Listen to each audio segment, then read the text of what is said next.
Welcome to English study point. সকলের প্রতি শুভেচ্ছা জানিয়ে আমরা ইংলিশ স্টাডি পয়েন্টের ক্লাস শুরু করছি। বিগত ক্লাসে আমরা আর্টিকেলের প্রকারভেদ এবং কিছু ব্যবহার দেখিয়েছিলাম। আজকে আমরা বাকি অংশের বিস্তারিত আলোচনা করব। আর্টিকেলস এর ব্যবহার। রুল 1, যে কোনো শব্দের প্রথম অক্ষর বা বর্ণ, কোনো ওয়ার্ডের প্রথম বর্ণ যদি কনসোনেন্ট হয় তাহলে এ বসে। কোনো ওয়ার্ডের প্রথম অক্ষর কনসোনেন্ট হলে এ বসে, আর ভাওয়েল হলে এন বসে। আমরা জানি ইংরেজি ভাষার সবগুলো লেটারকে দুই ভাগে ভাগ করা হয়েছে, ভাওয়েল এবং কনসোনেন্ট। ভাওয়েল 5টি আর কনসোনেন্ট হলো 21টি। এ, ই, আই, ও, ইউ, এই 5টিকে বলা হয় ভাওয়েল। কোনো শব্দ যদি, কোনো ওয়ার্ড যদি ভাওয়েল দ্বারা শুরু হয় তার পূর্বে এন বসে, এবং কনসোনেন্ট দ্বারা শুরু হলে তার পূর্বে এ বসে। আমরা উদাহরণে দেখে নিই। যেমন এ ম্যান, একটি মানুষ। এখানে এমটা হলো কনসোনেন্ট, তার যার জন্য তার পূর্বে বসেছে এ ম্যান। যেমন এ ম্যাঙ্গো, একটি আম। এম কনসোনেন্ট, তার জন্য তার পূর্বে বসেছে কি এ। এখন এখানে an orange, O R A N G E, an orange, একটি কমলা লেবু। এখানে এন বসেছে কারণ অরেঞ্জ বানান শুরু হয়েছে ভাওয়েল ও দ্বারা। যদিও আমরা এখানে উদাহরণস্বরূপ ছোট ছোট শব্দগুলো ব্যবহার করছি, প্রশ্নপত্রে কিন্তু বড় বড় ওয়ার্ডগুলো থাকবে। সেদিক থেকে আমাদেরকে চিন্তা করে আমাদের এই অভিজ্ঞতার আলোকে প্রশ্নের উত্তরগুলো করবার চেষ্টা করতে হবে। আরো একটি উদাহরণ, যেমন N O R P H A N, an orphan. সুতরাং আমরা বুঝতে পারলাম সহজেই যে ওয়ার্ডের প্রথম অক্ষর যদি কনসোনেন্ট হয় তাহলে এ বসে, এবং ভাওয়েল হলে এন বসে। এবার আমরা 2 নম্বর নিয়ম উল্লেখ করি। 2 নম্বর নিয়মে দেখা যায় যে কোনো ওয়ার্ড এর প্রথম অক্ষর যদি এইচ হয়, কোনো ওয়ার্ড এর প্রথম অক্ষর যদি এইচ হয়, এই যে এইচটা, এই এইচ যদি হয়, এই এইচ এর উচ্চারণ কিন্তু বাংলা হ অক্ষরের মতো। যদি এইচ এর উচ্চারণ হয় এর মতো হয়, তাহলে আমরা সেখানে কি লিখবো? এ বসাবো। যেমন এইচ ও ইউএস, হাউস, এই শূন্যস্থানের পূর্বে এ বসবে। যেমন এইচ ও আর এস ই, হর্স, ঘোড়া, এর আগেও আমরা এ লিখবো। যখন কোনো ওয়ার্ড এর প্রথমে এইচ থাকবে আর ওই এইচ যদি উচ্চারিত না হয় তাহলে তার প্রথমে কি বসবে? এন বসবে। আমরা সহজভাবেই বুঝবার চেষ্টা করি যে অনুচ্চারিত এইচ এর আগে অন বসবে। যেমন শব্দগুলো হচ্ছে H O U R, hour, H O N E S T, honest, H O N O R A B L E, honourable. তাহলে আমরা এখানে সবগুলোতে কি লিখবো? এন লিখবো। এন আওয়ার, এন আওয়ার, 1 ঘন্টা সময়।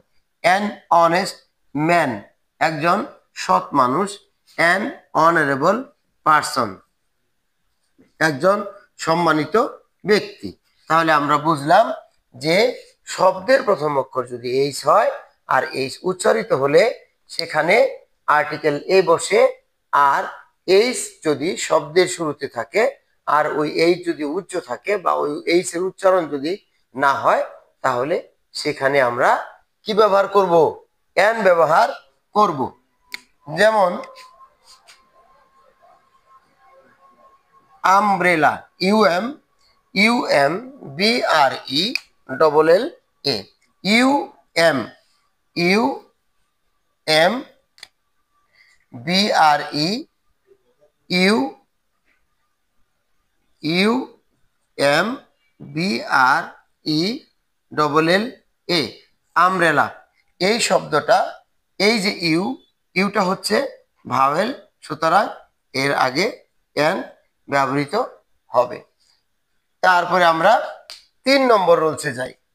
3 নম্বর রুলসে আমরা দেখতে পাবো যে আসলে এমন কিছু শব্দ আছে যে শব্দগুলোর পূর্বে একটি আর্টিকেল এ ব্যবহার করা হয়ে থাকে। এই শব্দগুলো হলো few, few, great, many, hundred, thousand, dozen ইত্যাদি।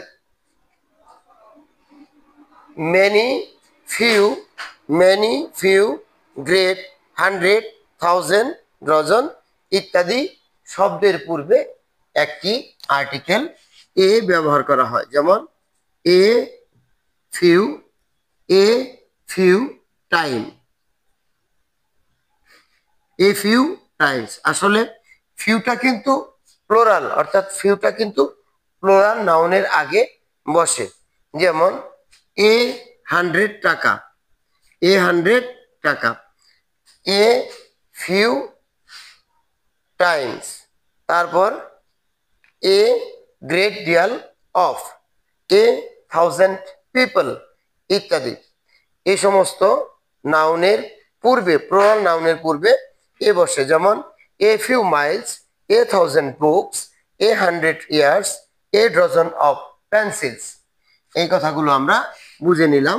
যেমন A H U N D R E D 100, H U N D R E D, এ 100, এখানে এ 100 পিপল, পিইও পিএলই, এ 100 পিপল, অর্থাৎ 100 লোক এখানে আমরা এ ব্যবহার করেছি। তারপরে যেমন a dozen of pencil,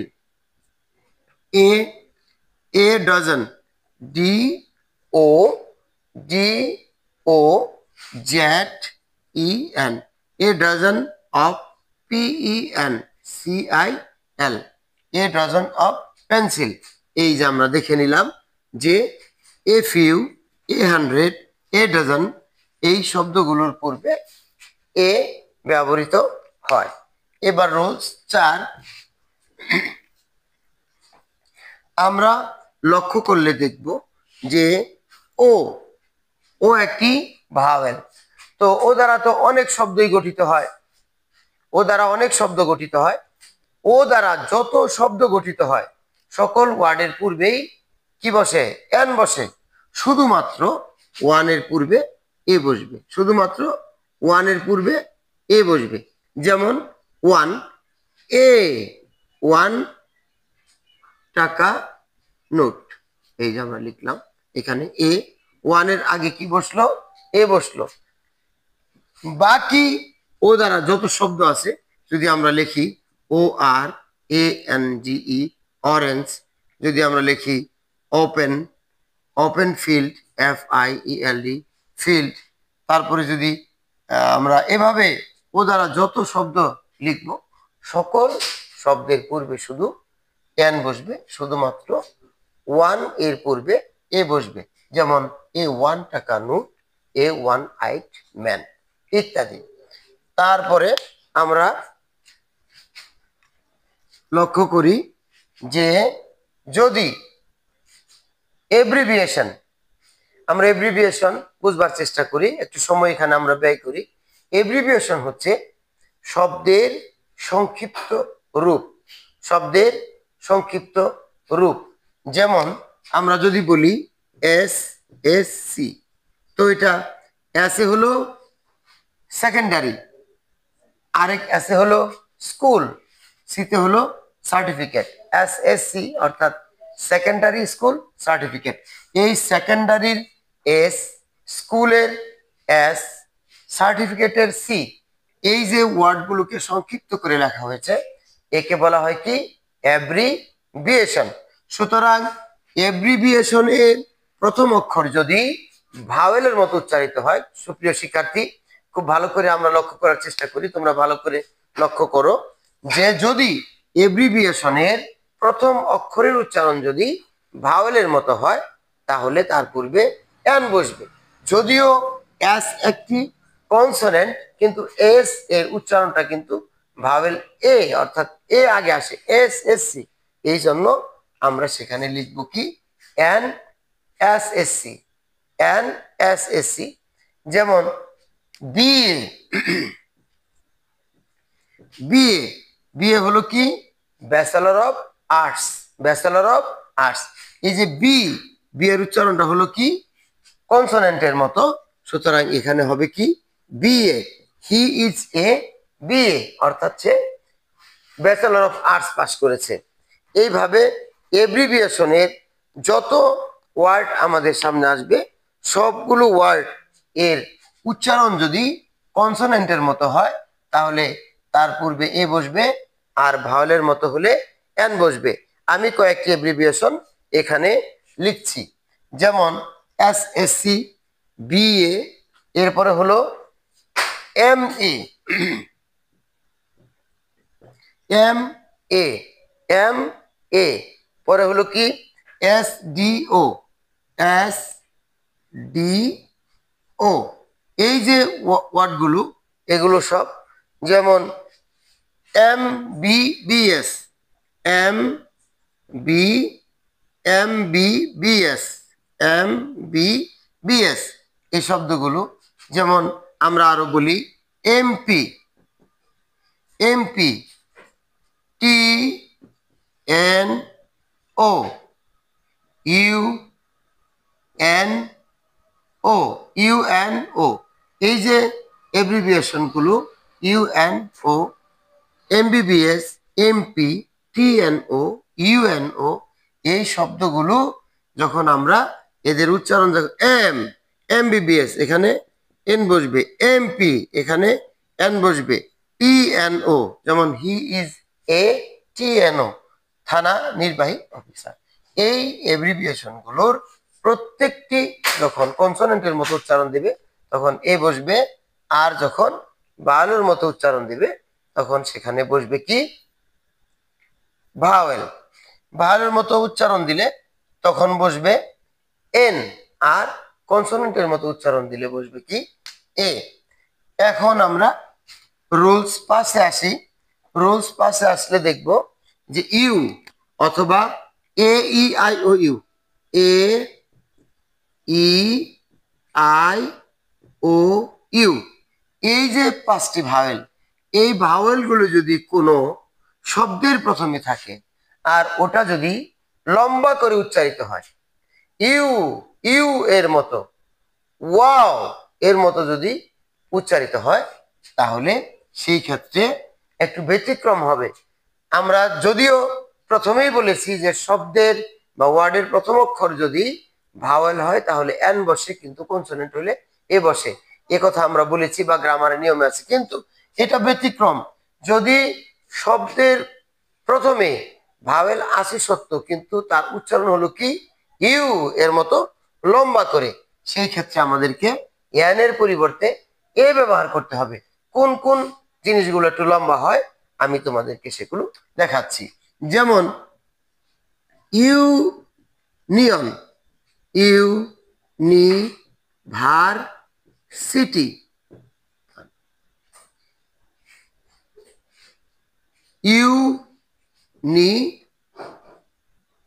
uniform, unique position, unique position, union, university, uniform, unique position. এই ইউগুলো কিন্তু খুব ইউ এর মতো করে লম্বা করে উচ্চারিত হচ্ছে। সুতরাং যখন আমরা লিখব, যেমন দেয়ার ইজ এ ইউনিয়ন পরিষদ in our village, there is a union পরিষদ, দেয়ার ইজ এ ইউনিয়ন পরিষদ our village. He is a university student, he is a university student, uniform, he has a uniform. আর এই you যদি আয়ের মতো হয় তখন কিন্তু আবার এন বসবে, যেমন umbrella, you M B R E double L A, umbrella, এর পূর্বে কিন্তু এন, কিন্তু এইগুলোর পূর্বে সব এ, সব এ। এগুলো আমাদেরকে একটু খেয়াল রাখতে হবে শূন্যস্থান পূরণের সময়। আমরা যে কথা বলতেছিলাম যে এসএসসি পরীক্ষার 1 নং প্রশ্নের মধ্যে কিন্তু এই আর্টিকেলগুলোর ব্যবহার করতে হবে।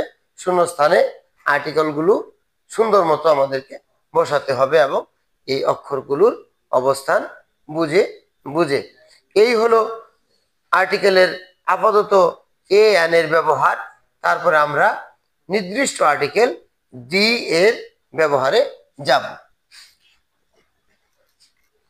এছাড়াও গ্রামার বই খুললে আমরা দেখতে পাবো সেখানে অনেক রুলস আছে, কোথায় কোথায় এ বসে, এগুলো আমাদেরকে গ্রামার থেকে শিখতে হবে।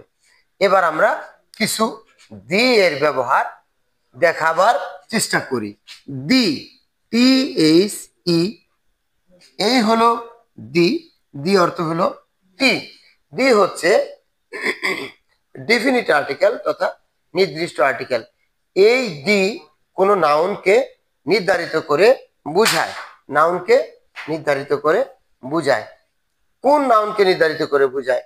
এটা যদি সিঙ্গুলার হয় তারপরেও নির্ধারিত করে বুঝাবে, প্লুরাল হলেও নির্ধারিত করে বুঝাবে। এ এবং এন কিন্তু শুধু সিঙ্গুলার নাউনের জন্য, কিন্তু দি হচ্ছে সিঙ্গুলার এবং প্লুরাল সকলকেই নির্দিষ্ট করে বোঝানোর জন্য দি ব্যবহৃত হয়। যদি কোনো ব্যক্তি বা বস্তুকে নির্ধারিত করে বোঝাতে হয় তাহলে আমরা কি ব্যবহার করব? দি ব্যবহার করব। যেমন আমি একটা এক্সাম্পল লিখি, the boy, the boy is playing.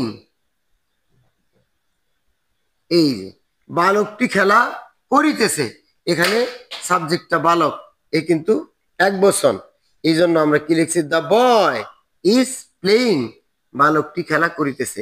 অনুরূপ ভাবে যদি আমরা লিখি দ্য বয়েজ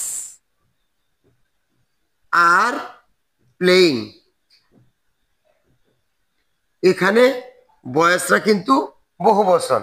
যদি এক বচন হয় সেই ক্ষেত্রেও নির্ধারিত করে বোঝাতে দা ব্যবহৃত হয়। যদি বহু বচন হয় সেই ক্ষেত্রেও নির্ধারিত করে বোঝাতে দা ব্যবহৃত হয়। এবার 2 নম্বর রুলসে আমরা বলবো আর্টিকেল দায়ে যে নির্ধারিত কোনো জাতি বোঝাতে, নির্ধারিত কোনো জাতি, ওই জাতি বোঝাতে দাগুলো ব্যবহৃত হয়।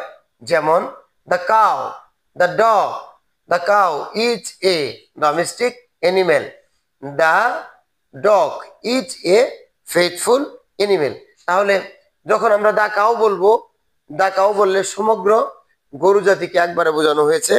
আর যখন আমরা দ্য ডগ বলবো তখন সমস্ত কুকুর জাতিকে একসাথে বোঝানো হয়েছে। অর্থাৎ কোনো জাতি, প্রাণীর কোনো জাতিকে বোঝাতে তাহলে কিন্তু দা ব্যবহৃত হয়। এরপরে 2 নম্বর রুলসে যদি আমরা বলি তাহলে এখানে আমরা বিস্তারিত কিছু বিষয় আমাদেরকে বলতে হবে। প্রিয় শিক্ষার্থী, এখানে দেখা হবে যে শুধু নির্ধারিত বা অনির্ধারিত এই জন্য নয়, কিছু কিছু শব্দের শুরুতে বাধ্যতামূলকভাবে অর্থাৎ এমনি এমনি দি ব্যবহৃত হয়। যেমন যদি আমরা কোনো নদীর নাম লিখি তাহলে আমাদেরকে দি দিয়ে লিখতে হবে। যেমন লিখলাম দা মেঘনা, M E G H A N A, দা মেঘনা। অর্থাৎ যদি নদীর নাম লিখি তাহলে আমাদেরকে অবশ্যই দা ব্যবহার করতে হবে।